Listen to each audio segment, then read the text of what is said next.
पिंपरी चिंचवडमध्ये मुख्य लढत भाजप विरुद्ध दोन्ही राष्ट्रवादी तर अजितदारांची राष्ट्रवादी सुद्धा सध्या 6 जागांवर पुढे आहे, पण सरकलच दिसते सध्या भाजप 2 जागांवर। सुरुवातीच्या मतमोजणीचे जे कल हाती येत आहेत त्यानुसार प्रचंड आरोप प्रत्यारोप महेश लांडगे आणि अजित पवार यांच्यात बघायला मिळाले होते। भ्रष्टाचाराचे आरोप झाले होते पिंपरी चिंचवड आणि पुणे महापालिकेच्या अनुषंगाने। त्यामुळे राष्ट्रवादी आणि त्याचबरोबर भाजप दोन्ही पक्षांनी सडकून टीका एकमेकांवर केलेली होती। त्यामुळे दोन्ही पक्षांचा परफॉर्मन्स पिंपरी चिंचवड आणि पुण्यात कसा राहतो यावर पुढची अनेक गणितं अवलंबून आहे। पिंपरी चिंचवडमध्ये 128 जागांसाठी काल मतदान पार पडलं। निकाल हाती येत आहेत, कल हाती येत आहेत। मुंबईत भाजपने 31 जागांवर आघाडी घेतली आहे। सौरभ, ठाकरे बंधूंना जवळपास 27 जागांवर आघाडी मिळते। खरं तर काँग्रेस आणि वंचितची 7 जागांवर आघाडी आपल्याला पाहायला मिळते। 3 खरं तर आपण जर पाहिलं सौरभ तर यावेळी भाजप आणि शिंदेची शिवसेना, ठाकरे बंधू आणि वंचित काँग्रेसची आघाडी या सगळ्या दरम्यान जर आपण पाहिलं अटीतटीची लढाई या ठिकाणी झालेली होती। आणखी एक अपडेट आहे अमरावतीमधून। अमरावतीमध्ये भाजपने 4 जागांवर आघाडी घेतलेली आहे, राष्ट्रवादीने 3 जागांवर आघाडी घेतलेली आहे। रवी राणांचा युवा स्वाभिमान एका जागेवर आघाडीवर आहे। युवा स्वाभिमान आणि भाजपची युती होती, पण जी शेवटच्या क्षणी भाजपने तोडत असल्याची घोषणा केली होती। नवनीत राणांवर देखील भाजपमधून आरोप प्रत्यारोप बघायला मिळाले होते, कारण त्या भाजपच्या पदाधिकारी आहेत, पण प्रचार मात्र युवा स्वाभिमान पक्षाच्या करत असल्याचा आरोप झाला होता। युवा स्वाभिमान एका जागेवर आघाडीवर आहे, भाजपने देखील तिथे काही जागांवर आघाडी घेतलेली आहे 4 जागांवर अमरावतीमध्ये। त्याचबरोबर एनसीपी सुद्धा दिसते। पुण्यात 32 जागांवर भाजप पुढे असल्याचं कळतं। इथं सुद्धा जेव्हा युती व्हायची होती अनेक चर्चा झालेल्या होत्या। पुण्यात 32 जागांवर भाजप पुढे असल्याचं कळतंय। ही सगळ्यात मोठी बातमी आपण पाहतोय। धंगेकरांनी स्वतः जाऊन अजित पवारांची भेट देखील घेतलेली होती, मात्र या भेटीला यश आलेलं नव्हतं। पुण्यात 32 जागांवर भाजप पुढे, मात्र इथं जी राष्ट्रवादी वेगळी झालेली होती तिथं राष्ट्रवादी एकसंध झाल्याचं पाहायला मिळतंय। पुण्यात 32 जागांवर भाजप पुढे। सौरभ, पिंपरी चिंचवडमध्ये भाजपने आघाडी घेतलेली आहे। सगळ्यात महत्त्वाची अपडेट आहे पिंपरी चिंचवडमध्ये भाजप 8, शिवसेना 1 तर एनसीपी उमेदवार 6 जागांवर सध्या आघाडीवर आहे। पवारांच्या राष्ट्रवादीची 2 जागांवर सध्या आघाडी मिळते बघायला मिळते आहे। पिंपरीमध्ये भाजप हा सध्या तरी सर्वात आघाडीवर दिसत आहे। अगदी मुंबईतली आकडेवारी बघतोय आपण, कोणत्या पक्षाचे किती उमेदवार हे सध्या आघाडीवर आहेत। भाजपचे 31, नेमकं काय होणार? भाजप 31 जागांवर आघाडीवर आहे, शिवसेना 17 जागांवर आघाडीवर आहे, राष्ट्रवादी 3 जागांवर आघाडीवर आहे, तर शिवसेना उद्धव बाळासाहेब ठाकरे पक्ष 21 जागांवर आघाडीवर असल्याचं पाहायला मिळतंय। मनसे 6 जागांवर आघाडीवर आहे, राष्ट्रवादी शरदचंद्र पवार पक्ष फक्त 11 जागांवर मुंबईत लढतंय आणि काँग्रेस वंचितची 7 जागांवर आघाडी असल्याचं आपल्याला पाहायला मिळतंय। पिंपरी चिंचवडमध्ये भाजपने सध्या आघाडी घेतलेली आहे। पिंपरी चिंचवडमध्ये भाजप उमेदवार हे सध्या आघाडीवर आहेत। 8 जागांवर भाजपने आघाडी घेतली आहे, शिवसेनेने 1 जागेवर आणि पवारांच्या राष्ट्रवादीची 2 जागांवर आघाडी बघायला मिळते। पिंपरी चिंचवडमध्ये भाजपने सध्या आघाडी घेतलेली आहे एकूण 8 जागांवर, शिवसेना 1 तर एनसीपी 6 जागांवर पुढे आहे। दोन्ही एनसीपी तिथे एकत्र आलेले आहेत आणि विरुद्ध भाजप असा मुख्य सामना आहे पिंपरी चिंचवड आणि पुण्यात, म्हणजे ओव्हरऑल पुणे जिल्ह्यातल्या दोन्ही महापालिकांमध्ये। महापालिकांमधल्या मुंबई महापालिकेतली आकडेवारी आपण बघतोय। सध्या 31 जागांवर भाजपने आघाडी घेतलेली आहे, शिवसेनेने 17 जागांवर आघाडी घेतलेली आहे, तर राष्ट्रवादी काँग्रेस अजित पवार यांनी 3 जागांवर आघाडी घेतलेली आहे, तर शिवसेना युबीटीने 21 जागांवर आघाडी घेतलेली आहे। त्याचबरोबर मनसेचा परफॉर्मन्स कसा राहतो हे देखील बघायचं आहे। सध्या तरी मनसेने 6 जागांवर आघाडी घेतलेली आहे, तर राष्ट्रवादी काँग्रेस शरदचंद्र पवार पक्षाला अजून एकाही जागेवर आघाडी घेता आलेली नाहीये। वंचित आणि काँग्रेसची युती आहे, यामध्ये काँग्रेसने 7 जागांवर सध्या आघाडी घेतलेली दिसते।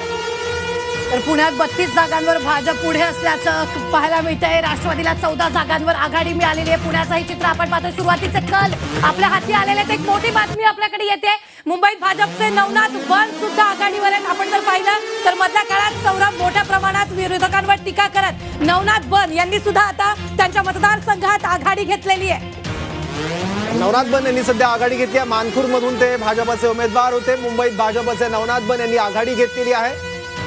शिवसेनेवर अनेकदा प्रहार नवनाथ बन यांनी केले होते आणि आरोप प्रत्यारोपांचं सत्र त्यांच्या आरोपानंतर कायम सुरू व्हायचं। त्यामुळे नवनाथ बन विरुद्ध शिवसेना ठाकरे युबीटी असा थेट सामना, त्यात भाजपचे नवनाथ बन यांनी सध्या आघाडी घेतलेली आहे।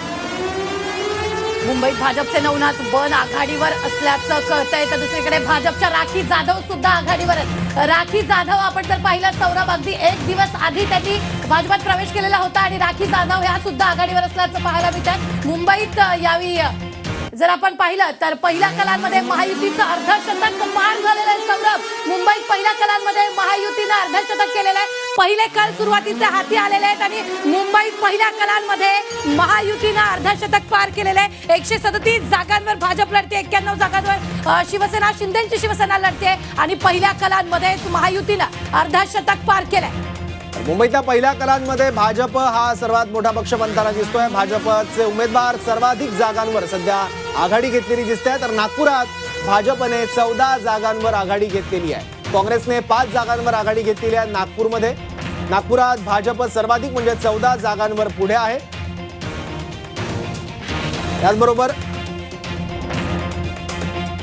नागपूरमधली आकडेवारी आपण बघितली तर 14 जागांवर भाजप उमेदवारांनी आघाडी घेतलेली आहे. मुंबईमध्ये सुद्धा भाजप सर्वात मोठा पक्ष बनताना दिसतोय. महायुतीच्या सर्वाधिक जागांवर सध्या उमेदवारांनी आघाडी घेतलेली आहे. महायुतीचे 55 उमेदवार हे सध्या आघाडीवर आहेत. मुंबईत पहिल्या कलांमध्ये महायुतीने अर्धशतक पूर्ण केलेलं आहे. अर्थात हे सुरुवातीचे कल आहेत, आकडे बदलू शकतात, त्यामुळे हा निकाल नाहीये.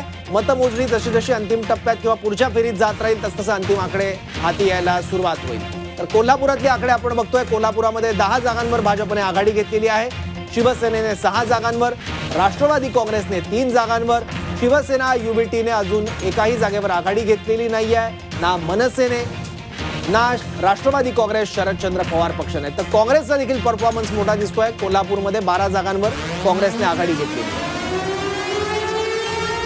तर नागपूर महापालिकेत भाजप आघाडीवर असल्याचं पाहायला मिळत आहे. नागपूर महापालिकेचं चित्र भाजप 14, काँग्रेस 5 जागांवर आघाडीवर आहे. नागपूर महापालिकेत भाजप आघाडीवर आहे. खरं तर दिग्गज नेत्यांची प्रतिष्ठा इथं पणाला लागलेली. नितीन गडकरी, मुख्यमंत्री देवेंद्र फडणवीस हे सगळेच वरिष्ठ नेते आता इथं नागपूर मतदारसंघात होते. काल त्यांनी येऊन स्वतः मतदान सुद्धा केलेलं होतं. त्यांनी थेट जाहीर सभा न घेता लोकांशी जाऊन स्वतः संवाद साधलेला होता. मुलाखती यावेळी त्यांच्या झालेल्या होत्या आणि त्यातच आता नागपूर महापालिकेत भाजप आघाडीवर असल्याचं पाहायला मिळत आहे. दर्री पोहा विथ देवा भाऊ या कार्यक्रमाखाली एक मुलाखत फडणवीसांची घेण्यात आलेली ती अनौपचारिक. तर मुंबईत पहिल्या कलांमध्ये महायुतीचं अर्धशतक पूर्ण झाल्याचं आपल्याला बघायला मिळते. मुंबईत पहिल्या कलांमध्ये महायुतीने 50चा आकडा ओलांडलेला आहे. 50हून अधिक जागांवर सध्या महायुतीचे उमेदवार हे आघाडीवर आहेत. महायुतीचा एकूण आकडा आहे सध्या आघाडीवर असलेल्या उमेदवारांचा 55. त्यामुळे ठाकरे बंधू 32 ठिकाणी सध्या आघाडीवर आहे ठाकरे बंधूंचे उमेदवार.